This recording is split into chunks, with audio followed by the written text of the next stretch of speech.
Yeah. It belongs in baseball TikToks. Yeah. Head to the back and I'm stepping with a purpose. Grip on the bat, yeah, you know I get to working. B-Shack swing, got the whole field nervous. Pitch coming fast, but I'm turning it to circus. Crack of the bat, yeah, you heard that sound. Send it to the fence, now they looking around. Coach like, damn, how you hitting like that? I just point down like B-Shack got me now. I don't chase hits, I create that contact. Barrel it up, let me show you the man. Launch angle perfect, I'm sending it back. Out of the park, yeah, I'm stacking them stats from the cage to the game. I don't never fall off. Every swing dialed in, I don't never feel lost. Hindsight, low away, it don't matter at all. If it's coming my direction, then it's leaving the yard. That's B-Shack swing, that's B-Shack power. Put the time in, now it's game time out. They was talking big, now they real quiet. One swing change, that our whole team fire. Sign me a deal, put my name on the check. If you stepping on the mound, better come with your best. I don't miss twice, I adjust and connect. Now they watching every move like I'm next up, baby. Welcome into the Scene Project Sports Network. You are here tonight for 7, 8, 9. It is our weekly baseball roundtable. I'm joined, as always, by my host, Big B. What's happening, B? Nothing much, man. Got some yard work done before the rain came, but now it's time to sit down and talk a little diamond. So that's right. Well, and we got all kinds of diamond talk for you, from the baseball to the softball. We're going to be talking about all of it. Let's bring in Coach first and get a little update on the vacation. I see palm trees. How we doing, fellas? We're doing good, Coach. How about you? Man, no complaints. I'm loving this Florida weather, and just trying to soak it all in before I got to go back to reality. All right. Yeah, I was half surprised you didn't say that you got a job down there already. Let's get Pods in here, our Golden State correspondent. What's going on, Pods? Not much, man. Hey, Coach. How we doing, man? Long time no see. I know, right? Yeah, so I take it the weather's treating him well. I am surprised he hasn't gotten a job down there yet. You'd think he'd be like, you know, these beaches. Honestly, and I'm not even lying, downstairs in the lobby, I was thinking about it yesterday. I was like, man, I could have gotten a job and worked like 5 days, gotten a quick paycheck. Like, it did go through my mind. Well, and special guest tonight on the show, Shady. What's going on, brother? What's up, boys? What's going on? We got a full house. I like we it. do. I like it. It's good to be back home, man. It's good to see everybody. It's been a little while.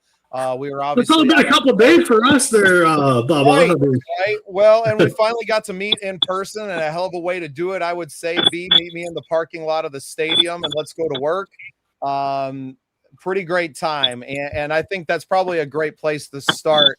I'm going to pull these other hooligans off the stage. Me and B are going to rap a little bit about this game. B, we just got back from Minnesota. We were up there covering the Unreal Celebrity Softball game to benefit the Thielen Foundation. Your first time calling a game, getting to put some really big names out there and to call something of that magnitude. Now, granted, it's a charity. It's an exhibition game. But these are real-time, big-time players from the Minnesota Vikings. What was it like for you in that experience? And then I'll follow up with some of mine as well. Well, I mean, like you said on Rap's podcast, which shout out to him, I kind of threw it out there just as jokingly, hey, let's try to get here. And you did your magic. You waved the magic wand. You got us press passes for myself, you, Danielle, Cody, who backed out. But no, the experience was great. I got to say the night before was kind of nerve-wracking. Even though it was a charity softball game, I still wanted it to be professional. We got to do the press conference beforehand with Adam Thielen and CJ Ham. Got to ask them a couple questions based on, what's retirement like now that they're out of it. What do they expect in the charity softball game? I asked Thielen what his thoughts were or what was going through his mind the first time he put on the Panthers jersey, because it wasn't a Minnesota jersey that he grew up playing for from Pee-wees all the way up. So he said it was a different experience, but a good experience for him. And then to get to set up in the press box to call the home run derby was great. Seeing, I think it was Bo Richter that had just the shot of the night that I think hit the warning track in the air. And then our guy, Van Ginkel, won the home run contest. Then we got to the game, and it was a slugfest. I mean, it was good. It was weird calling those names, and it was also weird hearing PA do it. Yeah, I got mine somewhere too, but what was it like throwing one of these on for the first time? Oh, it was great. I got it. It's probably out hanging up still, but no, just to call the game and also to call a game-winning shot. Adam Thielen ended the game with a home run. I think that was kind of cool. Got to throw a Jose Canseco reference in there because somebody in right field bounced the ball off the glove and it went over the fence. And then shout out to the little kids that were out there hustling around those balls during the home run practice. Some of those kids made some great plays. And then in the game, you brought up the new defensive back, I think it was, that made some outlandish plays. Yeah. And then we had a scary moment when you were up in the press box with me when JJ had a shot rope. JJ Jefferson was pitching and had a hard grounder coming back up to him, and he went to go barehanded, and me and Bubba's heart. Yeah. Like, no. Yeah, me and Bubba's heart stopped for a second there, and then he pulled his hand up to come back down. Yeah, but I want to bring the guys in, and I want them to kind of interview you a little bit here, B. So I'm going to bring in Pods. I'm going to take myself off the stage, but I'm here listening. So, Pods, any questions from you for B in his first, stint as the play-by-play broadcaster of the Minnesota Vikings charity softball? Well, B, I got 3 simple questions for you. Yeah. 1, did you have fun? Oh, it was a blast from the moment we got checked in. Right before the press conference, me and Bubba were kind of joking. Danielle, we're all just standing there, and then no, it was a great experience. Okay. And then 2, like getting to be around these guys that you have been, watching on the Minnesota Vikings as a fan. Like when you first got up in that press box and you looked at that call sheet, were you for a second even just like, holy crap, I'm doing this? Yeah, no, it was,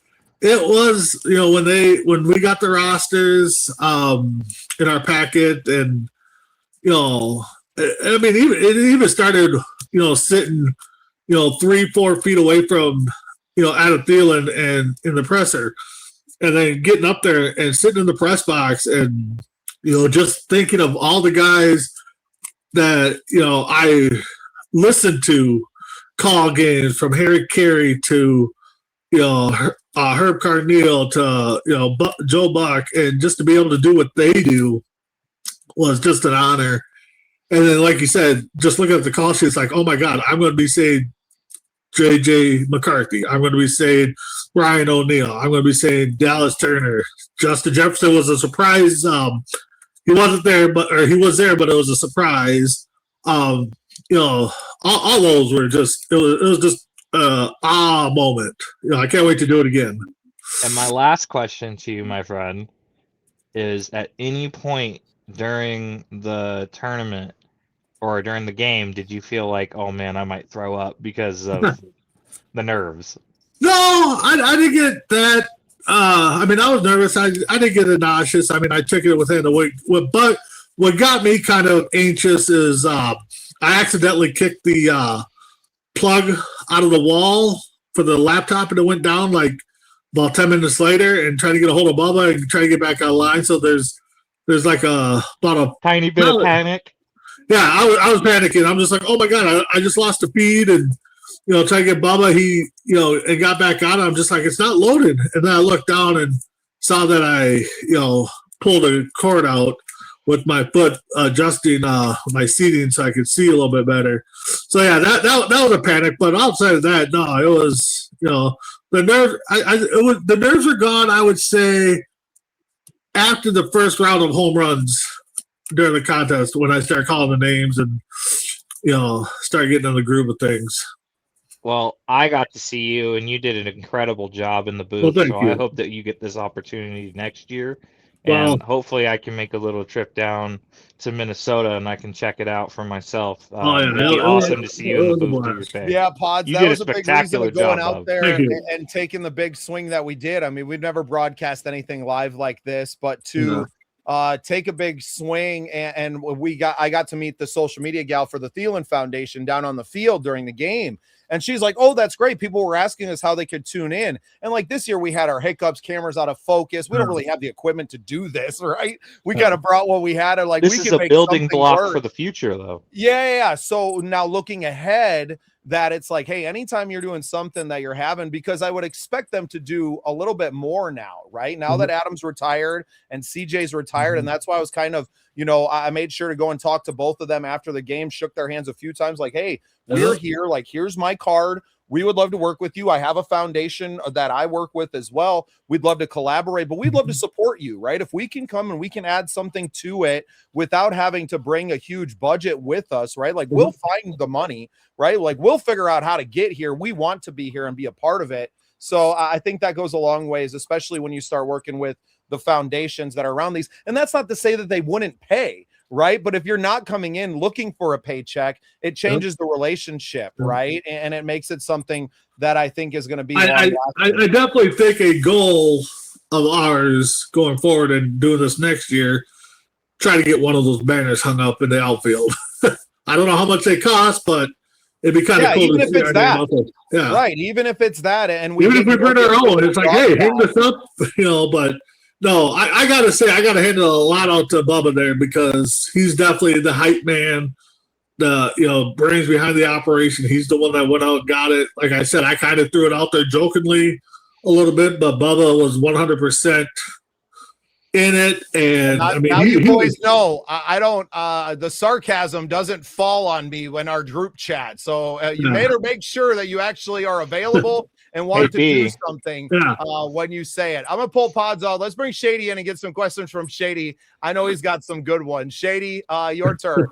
Oh, I was watching too. Yeah. So, B, I don't know, man. You were killing it. I loved that. I loved when I was a kid. That was the only other thing I wanted to do was be an announcer. Oh, yeah. I was waiting for the B-isms and stuff like that. I was like, my man could be the next Paul Hyman. We could start an auction, a softball tournament. We could have it all going. So I could have a circus in the outfield. No, it looked great. I missed the Justin Jefferson thing. Walk us through that because I got to hear that. So he came in, like I said, unannounced. The first inning, I forgot who they had pitching, and got through it. And then the second inning, he came out and gave up a home run right away. So Thielen switched him and had Jefferson pitching, which he was doing pretty good. And fourth or fifth inning, he had a ball hit right up the middle to him, and he went to go. Instincts is to go to glove hand or non-glove hand and try to grab it. Yeah.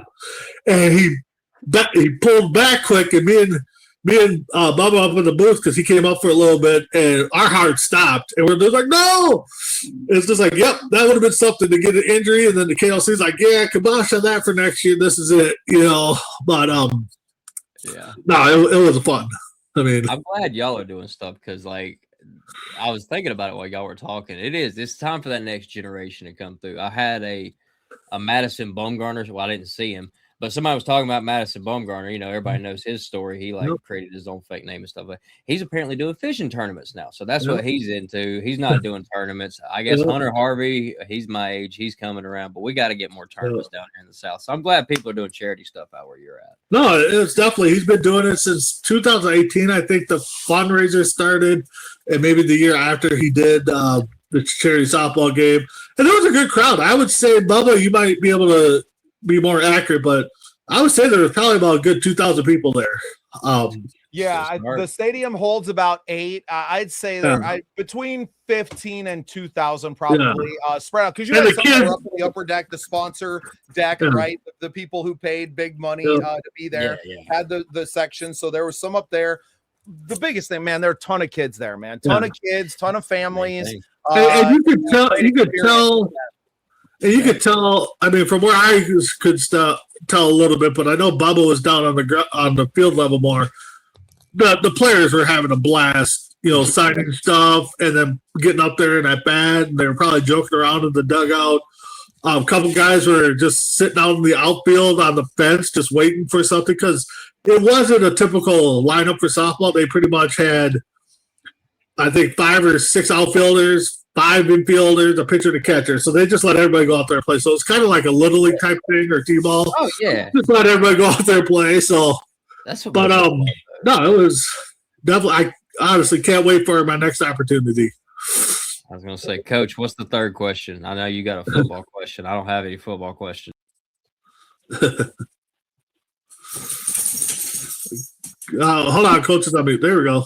My first question would be, how many times did you catch yourself being like, "Oh shit! Like I'm right here. I'm in the thick of it." Like I just. I would say after once it was weird getting set up. Bubba's helping me set up stuff and seeing the players start getting onto the field and getting the home run contest in there. And then actually, I think what really got me was I wasn't a fan when the national anthem was sung. I was up in the press box, and it's just like, oh my god, I'm up here instead of down there, and and then just calling the names, it was just like, how unreal is this? And, I mean, it was a good time. Right. Yeah, no. And shout out to Bubba. Honestly, like we've said it multiple times and even in our group chat, but I mean, dude can work magic. And so, shout out to him. I will say right now, if we're doing awards, he's the promoter of the year. I mean, 100%. I'll take that one, boys. Thank you. Absolutely.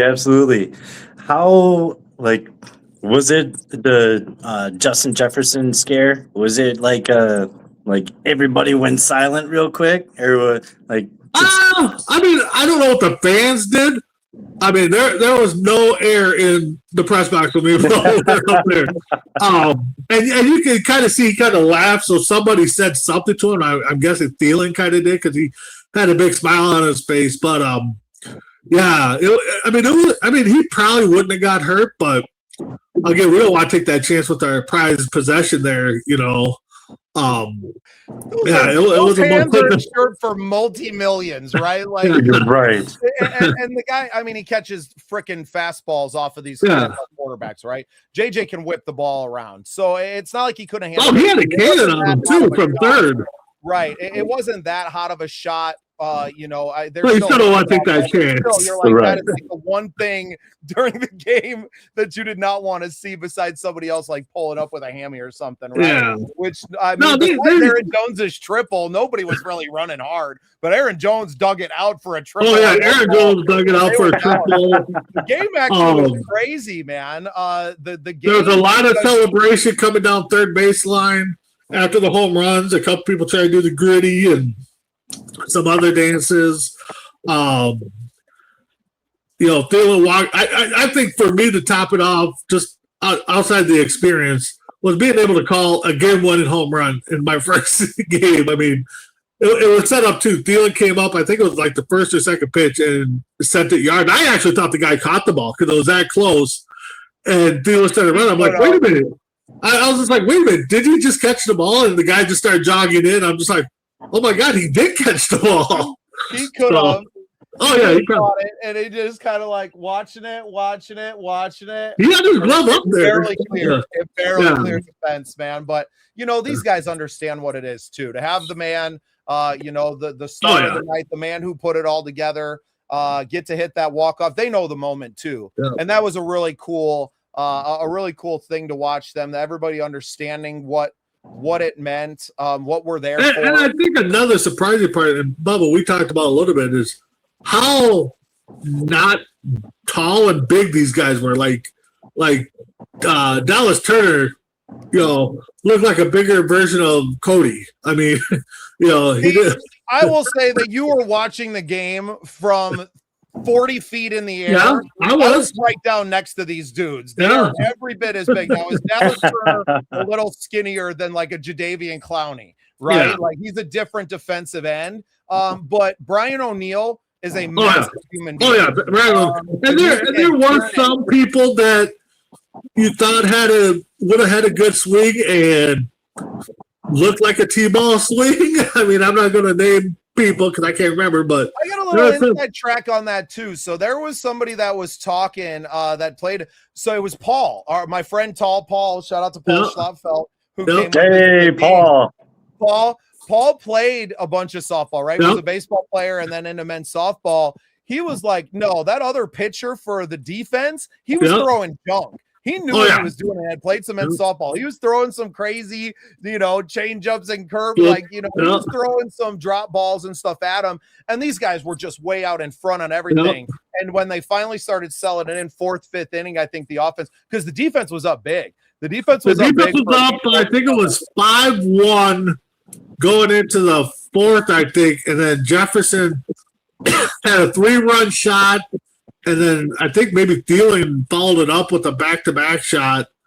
And then the offense took over after that. And then the defense came back later. And it was 15-15 going to the bottom of the sixth. And it was I think all but 2 runs were scored on home runs. Oh, wow.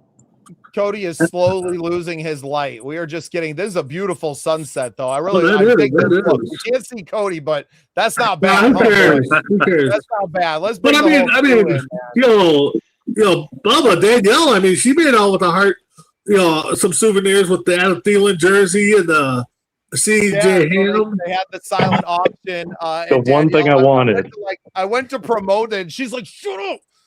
She's like, I got bids on 2 things. So she ended up getting a signed Thielen jersey and a signed Van Ginkel. Van Ginkel, that's cool. Thielen was a Vikings jersey. Yep. The Van Ginkel was one of the actual, the event jersey signed. Yep. And she got both of them for under $500. And then the batting gloves they were wearing during the home run derby, we got those too. They were sitting on the fence after the game and just sitting there. And I was like, hey, Adam, are these yours? And he's like, no, man, they're yours now. I was like, cool. And I was like, I should have had you sign them, but I didn't have a pen or anything. And I'm like, whatever. We'll throw them in a case with the jersey and we know where they came from. But all the players wore those. Everybody that was a home run derby had those gloves on, right? So, we're going to be swabbing that thing. No, definitely. I can't wait. I hope we have big plans over the year. To be better prepared for next year's softball game and whatever other charity events they got coming up. But brother, we threw that entire thing together in 10 days. 10 days from conception of and even shorter than that, because I didn't plan on broadcasting until Rap said something like 2 days later. So a week from we're going to do this to walking in and getting it done and having very little communication with them. We got permission. And then it was okay, well, we're going to show up and do this thing. And now being able to communicate with these people afterwards and to be able to reach out and to form those relationships next year, being the official broadcast on SPSN for this charity game and others out there. That was really the goal. I definitely would. TJ Hockinson. You had Hawk on there after there. We got that at our back pocket now. SPSN has done interviews with TJ. Got to meet Aaron Jones, who does a lot of veteran charity work as well and has a foundation of his own. I got to shake hands with all these guys, and I didn't really. I probably could have reached out to Jets and JJ and could have done it all, but I really wasn't. I wasn't there for that, right? I was there to connect with people that I knew we could connect with on that level. We have the connection with Showtime because of Marcus Serpicasso and the Vikings United show. So kind of made sure we wanted to talk to him. I didn't want to waste that opportunity. And just to go get a picture with Jettis is man, we got all the time in the world to do that, right? He ain't going nowhere on this team, hopefully. Vikings just got a new GM. We don't know what's going to happen yet, but that I'll have chance. But it's not. But you definitely were out there. I like I said, I gotta give you props. You're out there. You weren't starstruck. You weren't shy. And that's one thing that CJ and Thielen both said is, if you want to make it, don't take no for an answer. Just keep going, keep asking questions, and so I did have to give B a little encouragement in the press conference. There was two reporters that were asking the majority of them. And they were kind of asking the same question I was trying to ask. Yeah. And my first question, I forgot what my first question was. But then Bubba talked about retirement, and then I piggybacked off of that is when I asked Thielen about how he dominated the back half of that press conference. Yeah. My first question to both of them was, what do you tell young kids or people that are trying to become something like? And I said, like us in the podcast, trying to make it, and they just said, keep doing what you're doing, keep reaching out, don't take no for an answer, pretty much, and just if somebody turns you down, just keep going. And then I asked Thielen, and Thielen, I think gave the right answer. It was a different feeling, but he got to make more connections, and that's kind of, I think, what Bubba's, contribution is or vision is just get out there wherever you got to go and make the connections, and you just never know what's going to happen. That's true. Well, Bubba, remind me next time to sarcastically put in the group chat that I want to interview Ricky Fowler, Roy McIlroy, those kind of things. Let's get Shohei through. I don't care. That's funny you say that. Dan Davidson had him at his son's wedding last weekend. I could have gave you a word. I'm sorry, guys. Put it in. That's the thing. I mean, get us in the building. I mean, he was lit. He would have had us. He would have had Bubba in a heartbeat. His name's Bubba. Bring him on, my kind of guy. I was like, I'm gonna say this: Shady. If I could interview one person from the Dodgers, surprisingly, it wouldn't be Shohei. If I could interview one person from the Dodgers, it'd probably be between Freddie Freeman and Mookie Betts. See, and you're talking about that because Freeman was the first one that popped in my mind. If I could honestly get him to be honest about his contract going into the Dodgers. Then I would want to interview. I want to get his honest answer. Did his agent pull the wool over the Braves' eyes? Was he expected to be a Brave his whole career? Stuff like that. Well, that's interesting, B, because that's also kind of the same thing with Mookie is they win that World Series and then he gets traded not even a season and a half later. Yeah. And he pretty much, I thought Mookie Betts, with the way he played for Boston, was going to be a Red Sox for life. And next thing you know, he's a Dodger, and then you turn around not even 2 seasons later, and then almost a similar situation with Freddie happens, except it's in free agency because his agent completely just, duffed the deal. But we get 2 players who we thought were going to be lifetime corner pieces of other organizations who are now corner pieces of Dodger Blue. So I'm grateful, but I would love to interview one of those 2 just based on how crazy their story has been, because they both realistically won World Series with their teams and then ended up on the Dodgers very shortly after. Yeah. I mean, if I could interview, one guy nowadays in baseball, man, there's I don't know. I mean, maybe it would be Freeman just because of that, but I mean, now the Twins, maybe, some of the younger guys, Buxton and Lewis. But there's not really a guy. I think most recent, maybe Pujols would be the guy I would, want to sit down and have a really good conversation with. So he's a really good guy. He's a really good conversationalist. He used to live by my mom. To some of the managers, I think the managers would be an even better interview. Guys that have been around in this league for, some of them a half of a century, like Tony La Russa or something like that. To just if you're going to get to have a conversation, right? An hour. Go ahead, Shady. No, you're right. You're right. I think the managers would be good.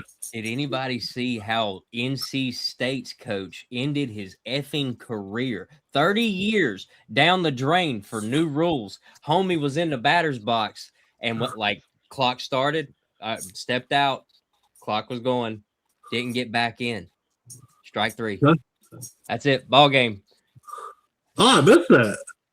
The coach was livid for about 2 seconds, took his hat, threw it, shook hands, was hugging people for a minute. He's like, you see him, he's pissed. He's like, well, who am I kidding? I'm going home. Dude, NC State's coach literally ended his whole career regionals I think it was yesterday. Yeah. Time clock violation. West Coast update, top seed UCLA got knocked out too by nobody. Yeah, they did. That's the first time that's happened in the tournament, I think, in a while. So Yeah, it's weird that it's already college World Series time. And That's crazy. sooner or later it'll be, a couple months and we got the Little League World Series starting up. So a couple months we got the Canton game, and then a little bit after that we got the season. We're like what? Yes, sir. 4 weeks away, 5 weeks away from preseason. Yeah, enjoy the next 4 weeks. Cody took his vacation at a perfect time. It's unfortunate that it came at a moment that in the same week that we got an unreal opportunity, because Cody would have walked out with a job, right? Cody, did you ever forward Danielle money for any drinks? I mean, no, I didn't. I still got her on those drinks though, but yeah, I'm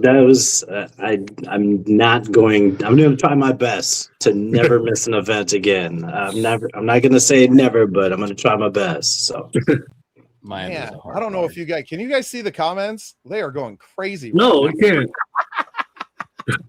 What they say? What, are you going to share them with us? Or? How bad are they? And awesome. Oh, I love it. I'm leaving all of those. Thank you, you two. Go crazy. No, the experience overall before we get into. Oh, I see why you're not showing them. Yeah. But hey, we'll take the engagement. We need this. We appreciate this.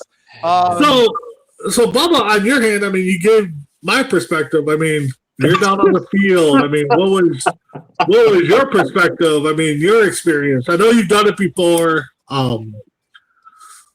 So yeah, cool. Well, here, let's go around the horn again. I'm gonna let the boys check out the comments because this is too funny. But yeah, so for me, you were up in the booth. I was down on the field. So right next to the home dugout, there's like a little pit there. Yep. It's kind of the media pit. So we got there. All the other media people got out on the field. Now they said expressly in our thing, like you don't have field access and stuff. So I didn't push the issue.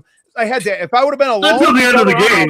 If I'm solo, I'm out there, man. There ain't nothing stopping me, but Danielle's with me. She's just not like that. I'm not going to be there to make her uncomfortable. So we just kind of sat in that pit, but that's where everybody was coming out. CJ's there signing autographs for all the kids. All the kids were right there filling up that tunnel and really just like, hey, will you sign this? There was an officer from the St. Paul PD there, and he was grabbing stuff from the kids, making sure it got in the dugout to the players and then getting it back to them. So we were right there, but Aaron Jones was right there. JJ came over and signed. I got a ton of pictures. You guys go check out our Facebook page. I posted a bunch of stuff over there. We'll have a lot more rolling out. I was too damn busy to really get anything out there in real time, as far as it was kind of a you had to be there moment for everyone, not just Cody. And so for me, it was so massive to just be able to stand there, to talk to these guys, to communicate, to not be starstruck and to not be scared to say something, being respectful. I think there's a line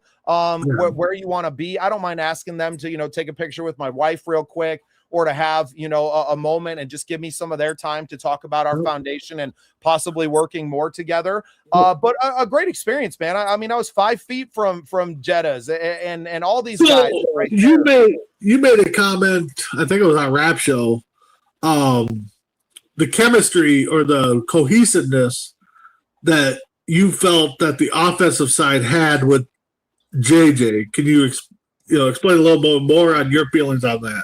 Right. Well, and it was, notable at least, and I felt to bring it up too on Rap Show, the Vocal Vike channel. Make sure you check out our guy. That Kyler Murray was listed on the roster when they released it on Tuesday. Like, so was Max Bosner, and so was Wentz. Yeah, so and I understand that, some guys maybe commit or some their agent says, yeah, he'll be there, and then they don't know. Like, things break down. So I just thought it was worth mentioning. Hey, the guy said he was going to be there. He wasn't there, but JJ McCarthy was. I will say that as much noise as there is in Vikings fandom right now and around the media about the quarterback battle that's going on, that these players don't have any animosity or anything. Like, you can't tell. He's still there. JJ does all the right things, says all the right things in that locker room. Now command of the locker room might be a strong word, right? He still has relationships with these guys. So at an event like this, not surprised that he's there and everybody's chumming it up. I think you'd really have to put it on some of these players to, say at the end of the day, everybody wants to win, right? Yep. But these team bonding things like this and other that they do, Kyler hasn't been here. He hasn't had time to communicate with these guys. They haven't gone through a season together. He gets signed in the offseason. They have OTAs this week. Sometimes some of these guys probably met him for the first time this week, right? If they haven't played against him or they haven't, and even if you play against the guy, doesn't mean that you met him after the game and shook hands and everything. So I think there's a lot to it. I think it says a lot about these players, and Aaron came out with some words this week on another podcast that Rap had featured as well, that Aaron Jones speaking very highly of the young man as well. And so I think there's still a lot of belief in that locker room that JJ McCarthy can prove himself to be the guy. Does that mean he's better than Kyler Murray? I don't necessarily know that he has to be better. He can be sufficient, and you're getting him on a rookie contract for 3 years. And that's why I've always stated that, like, for the Vikings, and not to make this a football show, the best thing for the Vikings is that JJ McCarthy can give you maybe an 80% or 85% of the player that Kyler Murray can be in athletic ability and all the things, and you're still going to win a lot of ball games. So I think that's always kind of been my standard, but there was no standoffishness from the players towards JJ McCarthy. So as much as a lot of fans have given up, a lot of media have given up, and a lot of other things have given up on him, this team has not. And I think that was noteworthy for me. Yeah. No, you're down there. You got. I can see there were moments where I think Bubba really wish he did jump on the field quick and get some better pictures. I mean, just the way he was looking around. And that ain't our content anyway, man. I got Hawk on the show, right? It was all about building relationships to the future. So when I reach out to these guys on Instagram, they recognize the faces that they saw and the logo and stuff. And shout out to B for getting us some fancy SPSN shirts to wear, so we look pretty official down there. It was about them getting to know them and having that name in their heads and the name of the show, so that when we reach out, maybe we can get them on an interview sometime, right? And we can bring them into this and get to talk about me. I'm always leading with the foundations, man. That the weight of these players is through the work that they do off the field, right? And that's where you can get them in. Yeah, you can pop a few football questions into that, but when you want to get to know them as a man and you want to get to know what they're doing in the community, I think that's a much better conversation to go around to, and to get them in and to bring them in as human beings first and as football players second. Yeah. No, it was dumb. I mean, yes, it was hard at the media not to, give a lot of, football questions to both of them, but I mean, I think they handled it good. The questions they got asked, even the football questions, Bubba, you had the one about, what's retirement like? And I think CJ had the best comment on he didn't know how much information was all in his brain that's not there no more or something like that, because, now he can focus on his kids. And, I think they both said that, now they can focus on their kids. They can focus on what their kids are doing and not have to rush off to practice and, stuff like that. Thielen said that Thielen said he wasn't going to play because he didn't want to mess up his golf stroke. So then he ended up playing. And ended up hitting the game winner, walking off. Yeah, he had a couple. Pretty awesome, man. Yeah. It was an incredible experience, top to bottom. I look forward to being involved with them next year, and that's how a lot of these things work. I mean, some of the events that we've done 2 years in a row now, like you get on that list. Right. And then you don't have to necessarily reach out again. They reach out to you. Sometimes it's a little late, like the Cinch playoffs last year. I think I got a call like maybe 10 days before the event, and they're like, "Oh, you're in as approved media." And I was like, "Oh, I had other plans." I quickly canceled those. It was like, you cancel plans, Cody, when you got something that came up like this. You cancel plans. He dipped out. He was tired of getting a hard time, I think. The lady's probably ready to go to sleep. I know that they got to travel and everything. We can talk a little bit of baseball tonight. My Cubs have been sucking. They finally ended their losing streak, but they're back in there. We'll check some standings and at least get a little baseball talk in there. They're actually on tonight, and we got a subscription to Peacock, so I'm gonna go watch Sunday Night Baseball and get that. So just a quick overview. You don't want to go watch them right now. I won't tell you the score, I saw they were down 5-0, but I don't get to watch it, so I ain't worried. I still get to and that's the thing. The lovable Cubs. I mean, I'm excited to be at home on my own couch with my cats, watching my own TV. Like the hotel accommodations we had over the weekend were fine, but there's something to be said. I mean, we were running, we just didn't do the softball game. We shot 18 holes of golf on Friday, and then we went out and we covered the Minnesota Monsters game and another veteran charity event on Saturday morning. So like we were slamming and running 18 hours a day. I came home. We got home at midnight last night. I literally brushed my teeth and I was out. I was done, man. I got to ask though, how was the lasagna? The lasagna was freaking incredible. Shout out to Paul's wife, Laura. Always takes good care of me when I come up to town. I'm very appreciative of her. So let me share the screen here, get the standings up on the board so we can pretend we're a baseball show for 5 minutes. Yeah, Bubba, you were gone so long I grew a beard. You did grow a beard. So I noticed that. I was like, hey, Pods is coming. Hey, look at Pods. I thought, I was thinking too. I was like, he either just got that midnight shadow going, or it's coming in pretty. I left. Pods was a boy. I come back and he's a man. Yeah, Pods is like, yeah. He's like, I got a tattoo, a misdemeanor, and I smoke cigarettes now. What's up? Well, I got tattoos, but tattoos of Pokemon and shit. You got a real tattoo? Where's the teardrop? Yeah. Oh, come on, man. Yeah. Only in Cali. All right. Rays still atop the AL East, but the Yankees now, of course, nipping at their heels, which you knew was going to happen. Look at that freaking 7.5 game. A lead on the wild card. I mean, yeah, that's wild. The AL is just kind of a mess this year. I don't know now, and I wonder if this isn't a lot to do with the NL now having the DH as well, right? Kind of evening things out in that league. I don't know if we're seeing kind of effects of that, or it's hard to tell. I think the effects are over. I think everybody's just used to it now that the NL has to use the DH all the time. I mean, well, it just it used to be that the best hitters towards the back end of their careers could go over to the AL. They could go to one of those 16 teams, or and they could just live there, or 15 teams rather, right? And they could just live there. And now you have 30 teams that can do that with some of the best hitters. So I don't know, it like dilutes that pool of just. It does. I mean.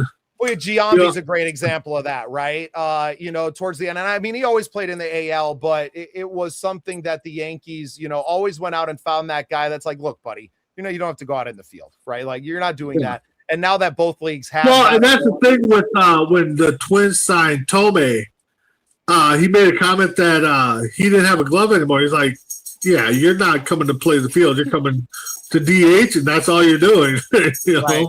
So, and if we do need to play, we'll find you a glove, but yeah, you're in the lineup. The Chicago White Sox are in a wild card spot right now. This is wild. We're about to start June tomorrow. Look at that. Okay, the Indians lost 2 in a row. White Sox won 5 in a row. Everybody else is on a nice little losing streak there. There you go. That's okay. We're getting back. Yeah, Royals and Tigers, the season's done. They're folding it up. All the Tigers are, they're struggling. I mean, and they were supposed to be one of the good teams.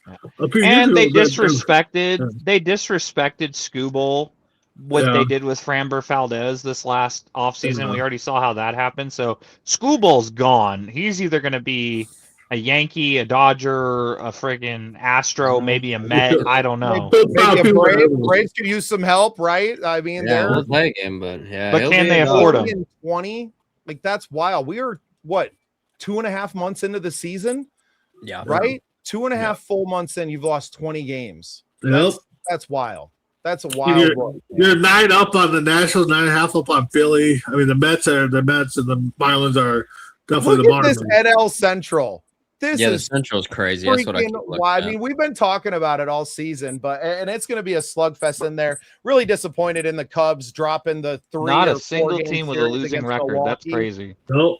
They just got it. There's demons there that need to be exercised with these Cubbies against the Brewers. And I don't know if it's the curse of council kind of coming over and this Brewers team just now having his number.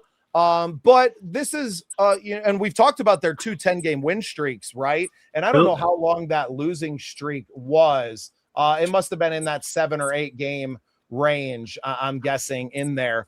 But it was, and it might have been a full 10-game losing streak as well. Maybe they popped a game in there in between. But when you are a streaky hitting team, which the Cubs are kind of becoming known for, PCA can be a streaky hitter, Dansby the same way. A lot of these other guys, Nico's probably your one guy who's really consistent out there, Nico Horner. But a lot of these other guys, Seiya Suzuki can be extremely streaky. When they're on, they're freaking on, man, and everything's leaving the park. But when they're off, their at-bats are embarrassing. Right.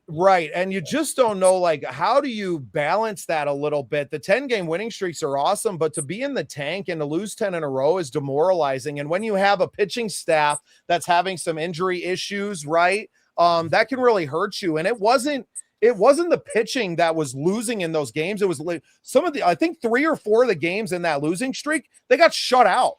Like, how does a team with this much salary and this many guys out there, like, get shut out 4 out of 10? I don't know. Like, that's crazy. Ask the Mets. Ian Happ. Fair enough. But I wonder if a little bit of that is the era of launch angle and everybody just kind of going for broke on the home runs, where PCA went 4 for 5 last night. Missed the cycle, but just barreled everything up. And it was, 2 singles, a double, and a long home run. And it's like, look, you don't always have to just go out there and swing for the fences. And I know it can probably be tempting when the wind is howling out at Wrigley Field, right? That you're like, man, all I got to do is put one in the air here. But it becomes a different plate approach. I would like to see them be a little bit more, let's just get on base, not necessarily having to play small ball, right? Like, you don't have to be bunting everybody around, but go hit some singles. Go put one in a gap once in a while. Go get on base. But that's the thing is, though, is that the whole mindset is you need strong pitching to go up against these strong hitters, and the strong hitters, all they want to do is just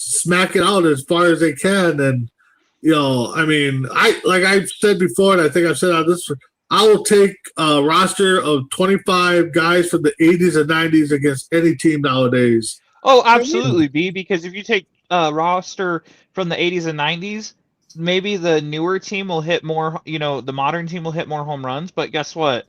The 90s team is going to beat them 9-3. Nope. Like, if you were to play a 7-game series. What's that? Phillies, after firing their manager and naming Mattingly the interim GM, are now a game and a half out of the wild card after being at the racing the Mets to the bottom of the NL East, and now looking like they're going to be fighting for a wild card spot for the next 3 months. Like, that's a crazy There's an interview right there, Bubba, that I'd love to do is Don Mattingly. Right. That would be massive, right? Love to. We have a little bit of a relationship with the Baseball Hall of Fame, too. I know some people that work with the Hall. We're trying to figure out what the content looks like and everything. So I'm going to get a pitch together here in the next month to have to bring to them. And, maybe we could get included into into some let's see. Maybe all-star game action, right? Where's the all-star game this year? Anybody know? Texas. No idea. I'm going to look Is it it up. in Texas? Could be. Man, Texas in July. Is it in Atlanta? Did they get the new stadium this year? No. It was in Atlanta last year. It's in Cal Philly. Raleigh, yeah. It's in Philly? Yeah, Yep. it's in Philly. I'm good. So since Don Mattingly has taken over as interim manager April 28th, so a month into it, he's 21-10.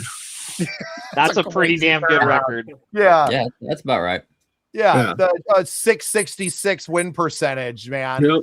What was he doing before he became the interim manager? Wasn't he like on the bench? Batting I coach? mean, he was one of the coaches, defense head or something. Yeah.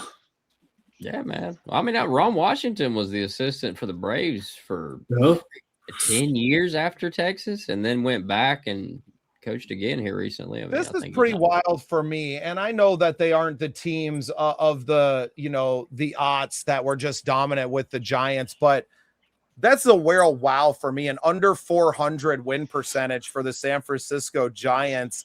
What pods, and maybe you'll know, I know you're out there on the coast, what has been the implosion of this Giants team? I mean, did they just not, was it going for it so many years in a row and keeping some of these long contracts that they had in place that has just kind of, because they've not been the same, since you want my honest opinion? Yeah, I do. Because it's kind of brutal. Give it to me. My father-in-law is actually a Giants fan. You guys know I'm a Dodger fan, but I'm objectively looking at this.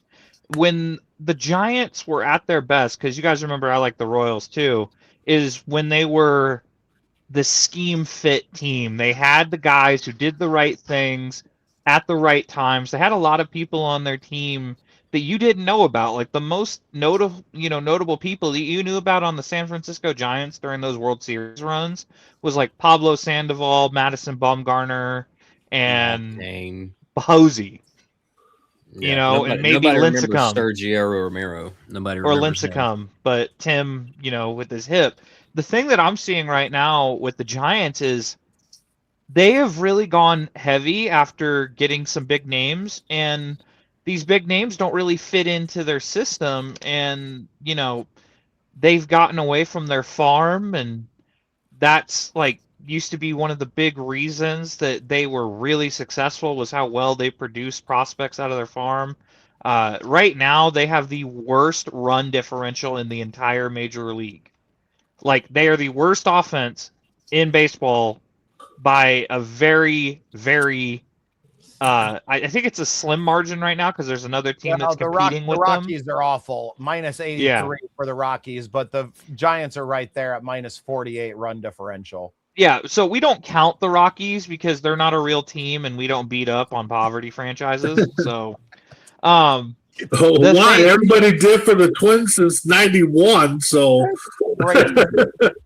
But the thing with the Giants is just now you got me looking at stats, brother. Look at this differential here to the number one team, right? Like that's a wild stat. Are you talking about the Rays?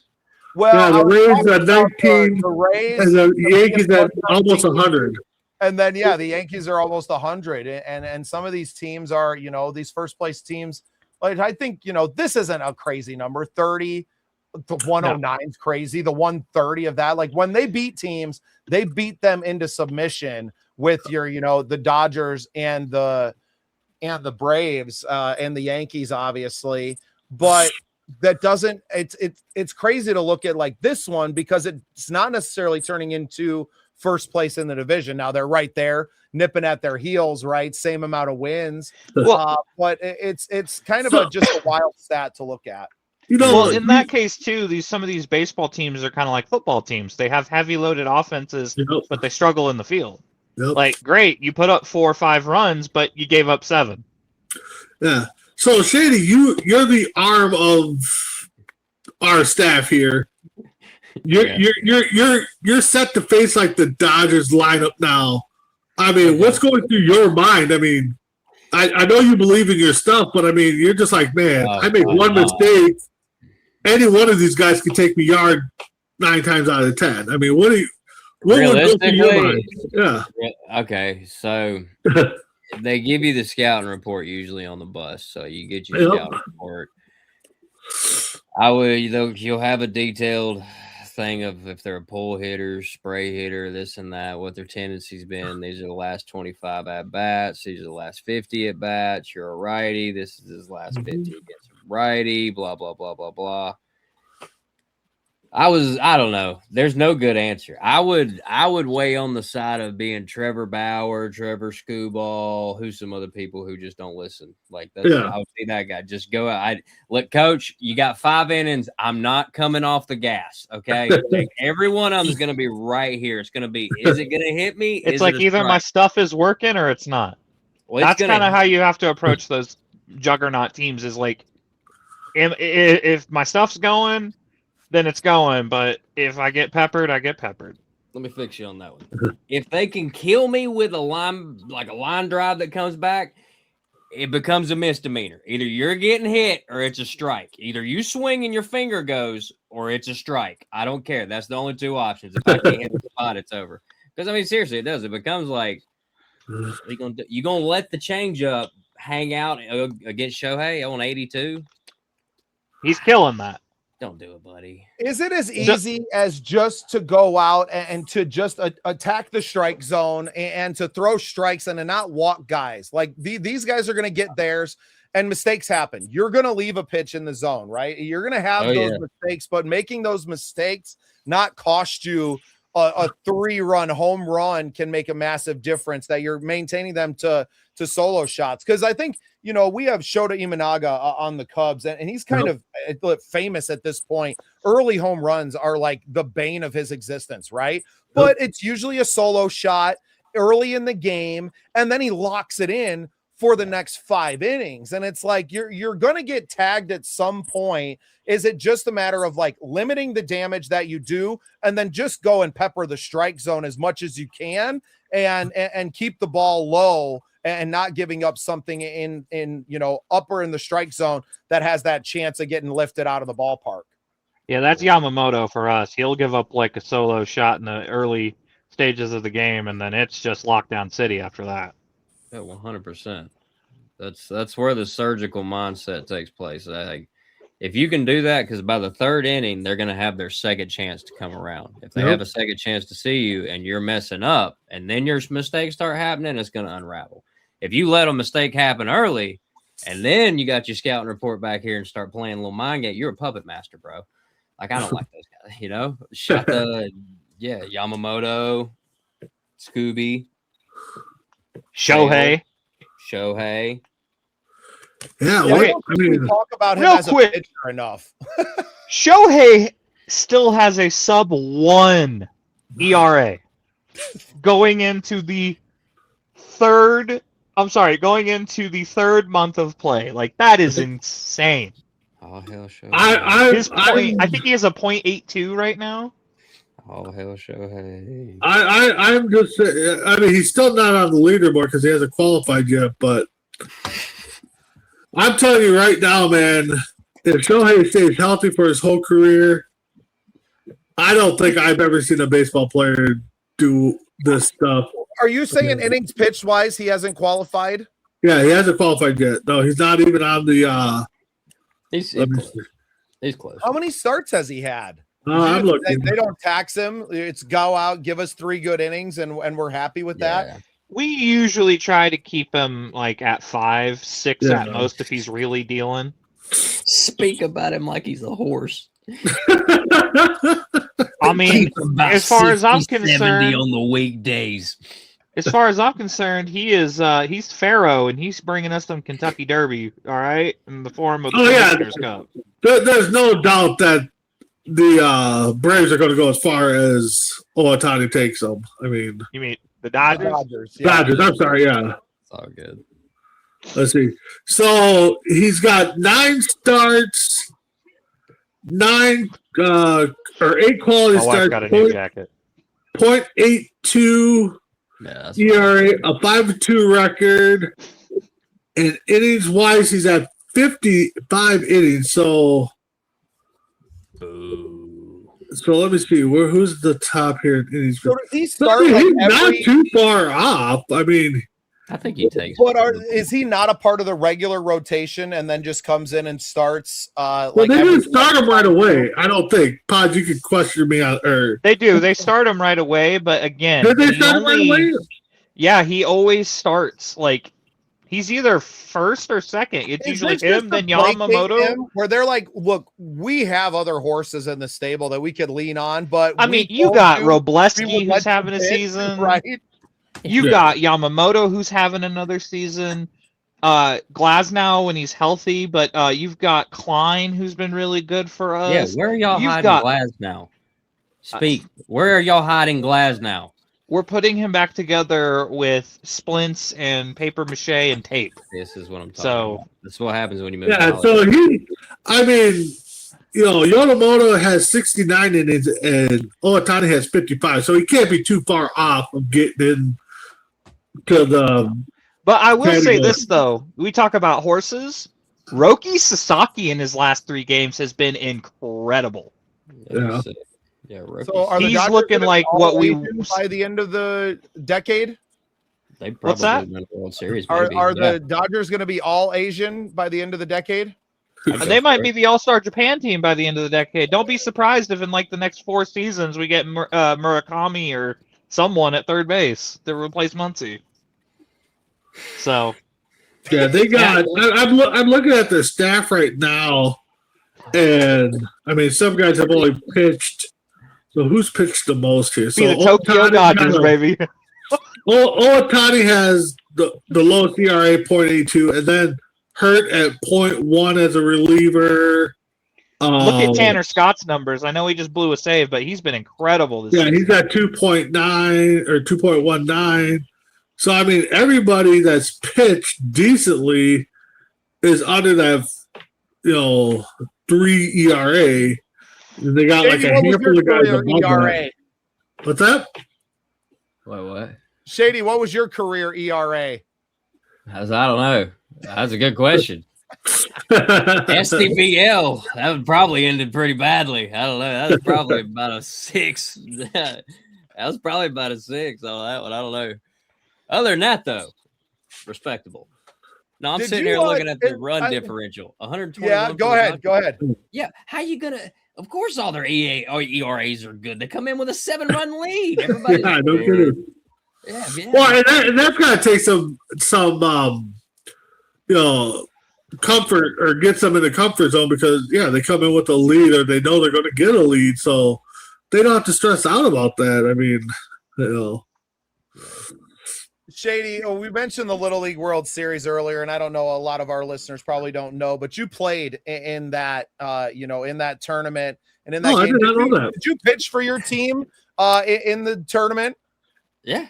Along the way, actually, okay. Fun fact about us: we're one of the only teams that played together from T-ball all the way through high school. We played together all the way. Most of those teams describe that a little bit, Shady, because I don't think a lot of people understand that. Most of these teams that make it to the Little League World Series and in that, they are all-star teams, right? They are a city that said, hey, we are putting together a team from all the different Little League teams that are going to play the best of the best and to go out and to make it into the Little League World Series pool of play.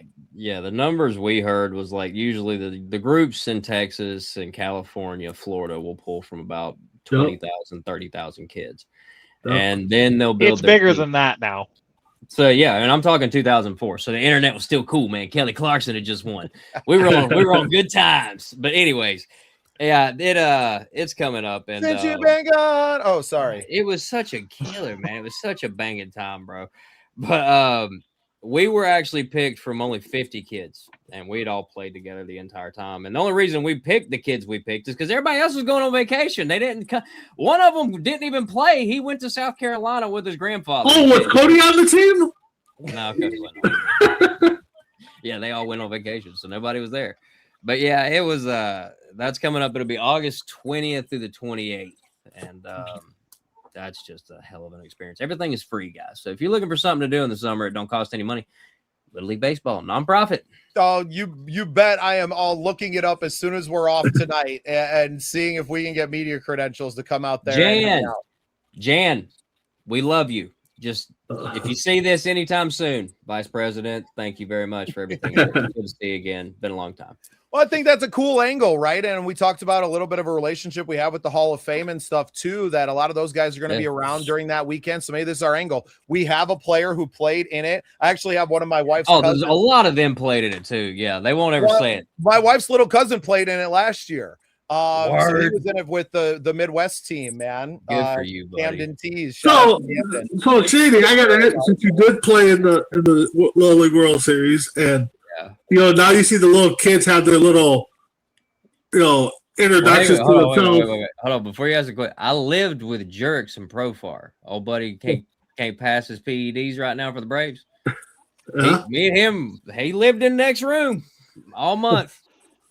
Great guy. So what would have your little motto been when we got the kid that says I'm so and so and I love hitting dingers? So what would have yours been? Oh, You it was know, my Shady, name's and I Ryan. make a move. Yeah, my name's Ryan. My name's Ryan Grady. My nickname is, they call me Charlie Murphy. Chappelle Show is real popular. Charlie Murphy. I'm dead serious. So they cut that one after the first game. So it would go, my name is Ryan Grady. My favorite player is Andrew Jones. And I guess, I don't know, it was a hobby or something. Oh, my favorite food's pizza. I think that was what it was. I think that was what it was. I'll see if I can get that for us. I'll see if I can get that for us. Oh, we're well, it's got to be on YouTube somewhere. Charlie Murphy. It's pretty hard, man. Yeah. We got the questionnaire. Yeah. Nice. Which Charlie Murphy, who's your man? Rick Jones.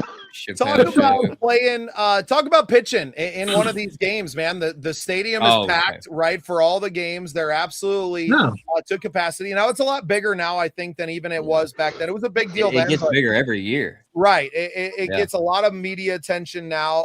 Talk about pitching in that game as a 12-year-old. Right, from a small town in North Carolina, right? You're in a mountain town, and talk about stepping out there onto the field in front of. I mean, I'm assuming the stadium holds as many people as live in your small town, so everyone that is in one building essentially, and watching and cheering you on. Who'd you pitch against? You remember?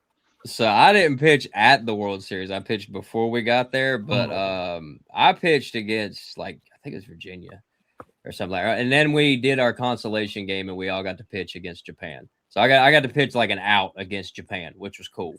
We won that game, by the way, too. Even though it was a consolation game, we won that. But playing out there, so of course we all talked about it. So state started talking a little bigger, the papers and stuff, and media started showing up, and that's where I would have met somebody like us. This is the beginning of media. We were so freaking out at this. We're people are talking about us. We started changed the way we acted. We stopped listening to rap music as much because it's cussing too much. We thought the cameras were always on us and stuff. It was cool. Then the regional happened, then ESPN happened, and then the World Series happened. And by the time we got to the World Series, I'll say this, and I don't know how many people would go on record to say this. It wasn't a bad thing. It was an amazing thing, but it changed everything for people who had never seen anything like that, especially people from a small town who really had never seen a radio station, much less a TV station. And here we are looking at the ESPN bus, and we're getting interviewed by Harold Reynolds and stuff like that. It was a different thing when we were about to go out onto the field to take infield, and the lady with the headset said, "Hold up, wait, stop. We're in commercial, 30-second commercial break. Hold on." It's what? Oh, and she's doing that, and I'm standing on the stairs, looking around, okay, 30 seconds. So, what year was this? 2004, Southeast team. I gotta ask though, Shady, all those you say from because I get it. I come from a small town too, and I remember, and I wasn't even playing anything. I was watching a Michigan State game with my grandfather, the first college game I got to go to. That was public, that was being televised, and the Fox crew was there, and we got to be pretty much right next to the camera, and that was kind of surreal. So, how did you feel going up there to pitch? Were you getting clammy hands or anything? Or no, I mean you gotta tone that out. You gotta be the what's this? Yeah, it's me. Yeah, Ryan Grady, there he is. That's a true story. Yeah, Biscuit Martin. Yeah, Biscuit. Me and Biscuit still play golf to this day. No, so the two. Okay, let me answer Bubba's question first. 13,000 people in the hometown. Stadium's 20,000 people. Dick Cheney was at our game because we were playing Texas. I love those gloves. See, that's what I'm talking about. Daggone right, you take those gloves. Those are great gloves. They were sitting there the whole game. They were sitting there. Danielle, sit down and talk to the guys. Come on. There's nobody watching. There's literally. Come on, Danielle. I'll recap the story for you. Those were his that he wore. Well, they got some questions for you. You're the one who got all the autographs and got to hang out with these guys. Yeah, for the buyers. All right, guys. Any questions for the lady of the hour? I mean, she had a way better time than I did. She got to be with everybody and to hang out. So any questions? We'll start with B with you because I know you were there, but we didn't get to interact a lot. We were working the whole time, and then we were out of there. So no, I mean, I guess I don't know. I mean, me and Danielle talked a little bit, I don't know what her expectations were, but yeah, she looked like she was. I mean, what was the experience like for you being down, 2 feet away from Adam Thielen and all those guys, CJ Ham? I mean, My first thing was like, Bubba, can we be down here? Like, so I was very awkward for a long time. Okay. That's why I didn't go out on the field. Like, I didn't want to push it at all. And without someone, like, she has to be told that you're good to be there, right? And I'm like, as long as nobody says, my wife's the same way. We're here, right? Yeah. Yeah, my wife will be like if we go to a game or something, we see like seats that have been empty all night long. It's like, hey, let's move on. It's like, no, those aren't our seats. Those ain't our seats. It's just like, whatever. Yeah, cool. Well, we're gonna leave you two in the seats together from now on, love. And me and B are going down to the front row where they're not occupied. Yeah. I don't think I've ever sat in my real seats at a game in my Never. life. Never. I can't tell you how many baseball games, man, that I've just snuck to the front row.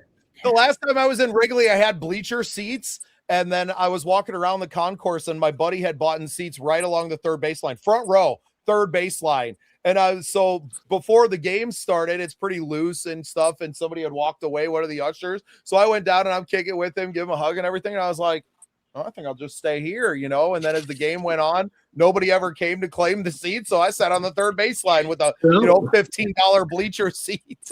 Your seat. There you go. My seat.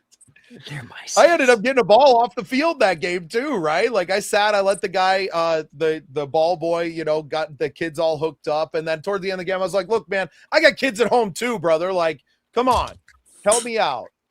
Yeah. Eventually threw one over. Yeah. Cool. Appreciate that. Had some Wrigley Field grass on it, man. I made sure it stayed on there. I made it back home and put it up on the mantle. Yeah. Dude. Pods, right. Any questions for Danielle while she's chilling? This is a rarity.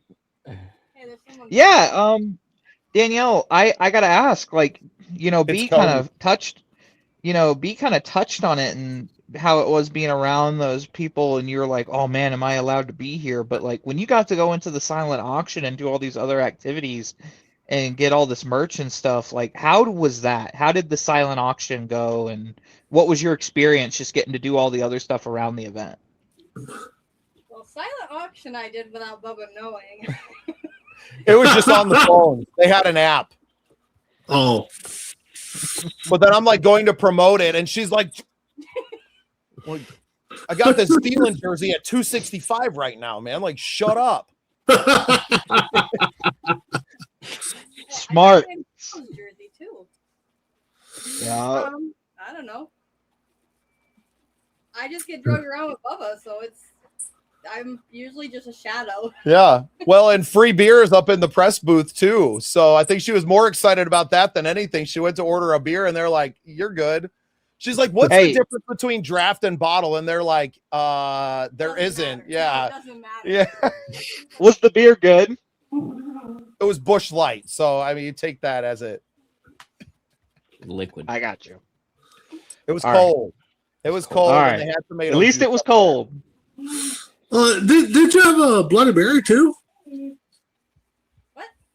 Did you have a Bloody Mary? I used mean, to they- use Bloody Mary mix for my. Okay. I thought I saw a Bloody Mary mix. Okay. The events had sophisticated drinks. Shady, anything from you? She got the gloves. They were sitting there after the home run derby. Nobody wore them. So they were sitting there like right in front of where we were that whole time. So I'm eyeing them the whole game. And I almost at one point almost snagged them, right? But I was like, I'm going to leave them. I don't, you know what I mean? I don't want to cause any friction. And then at the end of the game, nobody ever grabbed them. And Adam Thielen's standing next to him. I'm like, Adam, like, hey, were these yours? And he's like, no, man, I don't know whose they are. They're yours now. I was I'm like, gonna say, cool. yeah, it doesn't cause friction. I mean, a lot of times, I mean, you don't want to steal somebody. Well, I wanted one of the gloves, one of the softball gloves or something. I thought about Right. snagging some of those up because they were like tossing them around to each other. Like guys were using them on the offense and then throwing them over to the defensive side and stuff. So like they were all brand new to start the game, right? Yeah. Nobody cares. All these They're not guys their recycle glove. free shit all the time, man. Yeah. All right, Danielle. So while you were walking around the complex, since you got to go places nobody was. Where was one room that you peeked in and you were like, I saw some cool stuff. Didn't get to go back, but I saw some cool stuff. I don't know if that was really. Yeah. They had a little display when we came up the elevator. They had like a little trophy and some a cool little display there. I'll tell you, my favorite was up in the press box. They have the organ player that's right center field. That was cool. I made sure I got a few pictures and met him as a musician as well. Right? Yeah. Where I was like, man, this is one of the coolest jobs you can get. He's been doing it for. I wonder how many still have the organ. That's gotta be rare. You could. Wasn't it an organ or was it like a big old keyboard type thing? It was just keyboards. Yeah. It was a nice like Rhodes keyboard. Yeah. You know, they're nice. They didn't have the full pipe organ. Either way, I was like, but it's still cool, man. It's still the same guy. Shout out to Andrew. Been doing it for 26 years at the St. Paul State Stadium, and yeah, I mean, me, I just go when I take her anywhere like that. She's like, "Can we be in here?" And I was like, "You look suspicious, and you're making me look suspicious. Like, I'll just go do this shit on my own, and then I'll bring you in later." Right. So yeah, our media passes got us in everywhere. I mean, they weren't all access. We could have. There was little kids that walked in right to the dugout. Like these kids standing there with the sign, and then they're eventually like, "This, I'm walking in." Nobody stopped them. They walked right into the dugout. I was like, "We could." Oh yeah, I saw them coming off. Yeah, and then hanging out. Straight dry snitched on them. Man, was like, "Hey, are those kids supposed to be in there?" No, I saw walking out, hanging out like where Bubba and Danielle were. And then also I saw a couple of dart in there. And hey, props to them. I mean, you know, to take that chance. I told them to go. I was like, hey, just take what you can get, man. If you can go get Jefferson's freaking autograph in the dugout, bro, like go do it, man. They're never gonna forget that moment. Right. No. And they may never get an opportunity to do something like that again. And what are they going to hurt? Right. Like, what are they going to go in there and something bad's going to happen? Right. I mean, to those kids, that's like the equivalent of us getting Randy. I don't need to go get Jefferson's autograph. I got it right there. There you go. And I just don't care about any of that stuff, man. My garage is a mess. Right? Like it's just going to get lost. I don't have display cases for any of this stuff. And I don't have money to go buy them either. Danielle's like, oh, look, they have these LED ones on Amazon, you know? I'm going to go to Tebow. Yeah. No, because you never know what you're going to get. You're going to get it think it's for a full-size jersey, and then you get one that's for a baseball. Well, there's some things I've gotten. I'm just like, really? But like cases of stuff, I've been pleased with the few things I should say few things, but surprisingly, Temu does good putters. Really? Here we go. They do really good lab clones. Yeah, good. You see that one? Mine wasn't working when we were out on the course. So, but I'll save some of those shots for Saturday. I know this is the baseball show, but I just found out today that my team member golf tournament at the casino is going to be August. I gotta remember the date now. August 13th. So I'm going to get some footage on a very nice golf course for you guys. There you go. And I will be wearing my skunk hat at least. You got it. No, I might need to reach out for a couple more for my teammates, but we'll see. What's nice about our golf content, because we're not trying to be, Grant Horvat or Bryson DeChambeau, that all we're trying to do is get clips of us shanking it as bad as possible and like one good shot. You get one good shot a week and 4 bloopers. That's what we need out of the content. That's achievable for where my handicap is at. I got a long form video that I'm going to be putting up, and you watch the first hole. Got to get 2 now? Got to get 2 now? 2. Crap. I had 2. I missed the birdie. I had a birdie putt lip out, right? I had one beautiful drive. Approach made it up there like a 6-7 footer. It had a nice line on it and literally just lipped out. It's just like, come on. I'll be clipping that one and putting it out there. Tap in for par though. I'll take it, man. You're not satisfied with it though. I don't golf enough to be good, right? I'm not out there playing, 72 holes in a week like Pods is, right? We're starting to expect more from Pods because he has the opportunity to go out. So when you only get to go out on the course a few times a year, you can't have the expectation of like, I'm going to be good. I've never had a lesson. I've never spent any time. Like we don't have a range at our local course that I can go hit balls on and perfect anything. So, but I don't mind putting a camera on myself and looking like an idiot. And I will say this though, Bubba, you got a decent swing, man. Nice swing looks great. Like not Little League World Series baseball that I got to play. But I'm flattered that you guys would expect more from me, but don't expect a whole lot from me until after June 23rd, because I don't get to get physical therapy on my shoulder till then. So some of the shots that you see are going to be especially bad. Well, don't so hurt yourself. don't you worry. That's not worth it. The worse, the better. Like I got this one shot. What is on that? My long form video that I'm gonna have to Oh, clip. y'all don't know what this is, do you? What is it? What is that? Y'all don't know what this is. Oh, Yeah, Sun Drop? Daniel- God, I haven't had Oh, one- Sun Drop's delicious. I haven't had one of those in years. I forgot we got weird stuff down here in the South, everybody. Sorry. Anybody on the West watching right now, don't worry. This is gasoline. It's 87. Hold on, I gotta ask Shady this real quick. Shady, What's up? you guys are down south. Do you guys you have a Kroger, right? Yeah. So do you guys have like just in the 6-packs in the in like the alcohol section? Do you have just like the 6-pack Smirnoff screwdrivers? Yeah. Oh, yeah. Yeah, those are awesome. You go down right south, up get front. yourself What are you some talking about? Smirnoffs. I love them. Stuff. Okay. Shady, in North Carolina, do you have the Piggly Wiggly? Oh yeah, it's currently getting robbed with a guy with a 2x4 right now. Jesus Christ. That was my favorite part of going to Tennessee as a kid from the Chicago area. We get to Tennessee and the Piggly Wiggly in Mount Eagle. Big old pig. They got in Florida. They've got I think they have it in other places too. They got Buc-ee's. That's a big one too. Yeah. Buc-ee's are Texas. Yeah, it's a Texas thing that's spread out now. I left my cup I left my Buc-ee's cup in St. Paul at Paul's house. That's the big like convenience store restaurant, right? Is that, Yeah. They make Yeah, my candy. wife And, like they and do it son. all. Yeah, my wife and son are actually traveling Father's Day weekend now with her mom. They're going on their weekly vacation from Father's Day. Their present to me. And they talk about going to That's what I Buc-ee's. get Danielle for her birthday. Yeah, so they're talking about Buc-ee's and how big this is, and it has everything in there. So yeah, they know what Buc-ee's is.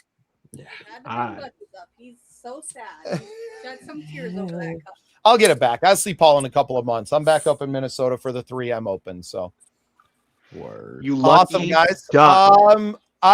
You know what? I'm getting hungry again. I know I've eaten a few times today already, but I got a meal calling It's my time for name. second lunch. It's been a long weekend, man. A lot of driving. Extended show. Well, and we can't turn the AC on until I shut the show down. So been nice knowing you guys. Appreciate you. I don't know what's gonna happen here. It could blow up. We don't know. We haven't run it in at least 9 months. So prayers that it goes well.